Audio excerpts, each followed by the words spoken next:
હવે વાત સુરતની। સુરત શહેર સહિત ઉપરવાસમાં સતત 4 દિવસથી વરસાદ છે। ભારે વરસાદને પગલે શહેરમાં ખાડી પૂર સર્જાયા છે। લિંબાયત મીઠી ખાડી વિસ્તારમાં કફોડી સ્થિતિ બની છે। કમરૂનગર બેઠી કોલોની સહિત 1000થી વધુ ઘરમાં પાણી ઘૂસી ગયા છે।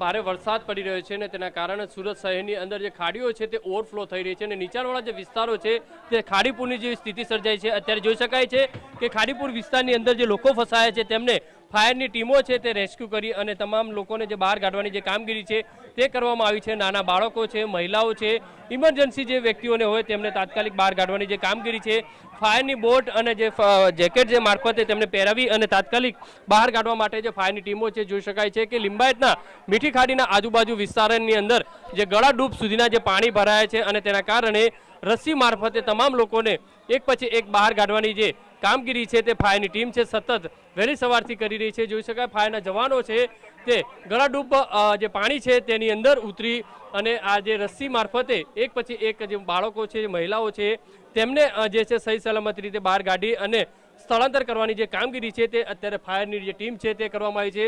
લાઈવ દ્રશ્યો જે રીતે જોઈ શકાય છે કે એમની ટીમ પહોંચી છે કે મીઠી ખાડીના આજુબાજુવાળા નીચાણવાળા જે વિસ્તારો છે નીચાણવાળા વિસ્તારોની અંદર આ રીતની સ્થિતિ છે તો આજુબાજુ વિસ્તારો જે છે તે કેવી સ્થિતિ હશે તે જોઈ રહ્યું। સુરતની અંદર દર વર્ષે ખાડી પૂર સ્થિતિ જેવી છે તે અહીંયા જોવા મળતી હોય છે અને અત્યારે ફાયરના અધિકારીઓ જે કર્મચારીઓ છે આ તમામ લોકોને એક પછી એક જે જેકેટ મારફતે જે બોટ છે બોટની અંદર તમામ લોકોને બચાવવાની જે કામગીરી છે તે કરવામાં આવી રહી છે। મહત્વની વસ્તુ એ છે કે સુરત શહેરની અંદર સતત ખાડીપુરના પાણી છે તે વધી રહ્યા છે।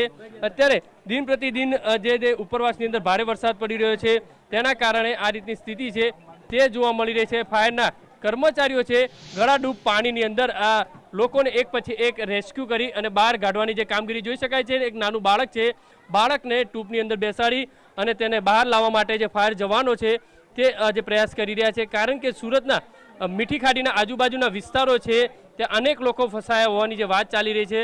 અત્યાર સુધી 1000થી વધુ લોકોને બહાર કાઢ્યા હોવાની જે કામગીરી છે તે ફાયર જવાનો દ્વારા જે કરવામાં આવી છે કારણ કે સ્થળાંતર કરવામાં આવ્યા છે 1000થી વધુ લોકોને અને હજુ પણ જે લોકો છે ઇમરજન્સી છે, પ્રેગ્નન્સી હોય, મહિલા તો બીમાર હોય, મોટી ઉંમરના લોકો હોય, નાના બાળકો હોય તેમને બહાર કાઢવાની જે કામગીરી છે તે ફાયરના કર્મચારીઓ છે તે કરી રહ્યા છે કારણ કે સુરત શહેરની અંદર ખાડીપુરની જે સ્થિતિ છે તે દિન પ્રતિદિન વધતી હોય તે રીતના નજરે પડ્યા છે। આ દ્રશ્યો જે રીતે જોઈ શકાય છે કે લાઈવ દ્રશ્યો એક નાનું બાળક છે તેને સહી સલામત રીતે ફાયરના જવાનો છે જીવના જોખમે અત્યારે અહીંયા છે તે લાવવામાં આવી રહ્યો છે। જોઈ શકાય છે કારણ કે નાના બાળકો છે ગઈકાલથી જે ભૂખ્યા તરસે અહીંયા બેઠા છે અને તેમને બહાર કાઢવાની જે કામગીરી છે તે કરવામાં આવી રહી છે। મહત્વની વસ્તુ એ છે કે જે દિન પ્રતિદિન આ રીતની સ્થિતિ છે તે જોવા મળી રહી છે અને તેના કારણે ફાયરના જવાનો છે બોટ મારફતે ખાડીપુરની અંદર ફસાયેલા લોકોને બહાર કાઢવાની કામગીરી કરવામાં આવી રહી છે। કેમેરામેન સંજય ચંદ્ર સાથે બલદેવ સુથાર, TV9 સુરત। તો ખાડીનું લેવલ વધી જતા ગટરો અત્યારે બેક મારી રહી છે અને તેના કારણે લોકોની પરેશાની ઓર વધી છે। એક તરફ અવિરત વરસાદ, એવામાં ખાડીપુરની સ્થિતિ, નીચાણવાળા વિસ્તારોમાં પરિસ્થિતિ વધારે વિકટ, નાના બાળકો સહિત તમામ લોકોની અત્યારે સ્થિતિ કફોડી બની છે। તમે જુઓ ખાડી વિસ્તારમાં કઈ રીતે અત્યારે લોકોને સલામત સ્થળે ખસેડવામાં આવી રહ્યા છે। જે નીચાણવાળા વિસ્તારો છે ત્યાંથી લોકોને અત્યારે ઊંચાણવાળા વિસ્તાર તરફ લઈ જવામાં આવી રહ્યા છે। તેમનું રેસ્ક્યુના દ્રશ્યો પણ અમે આપને બતાવી રહ્યા છે કારણ કે આ કેટલાય વિસ્તારો એવા છે કે જ્યાં કમર સુધીના પાણી ભરાઈ ગયા છે, ક્યાંક તેનાથી પણ વધારે પાણીનો ભરાવો છે।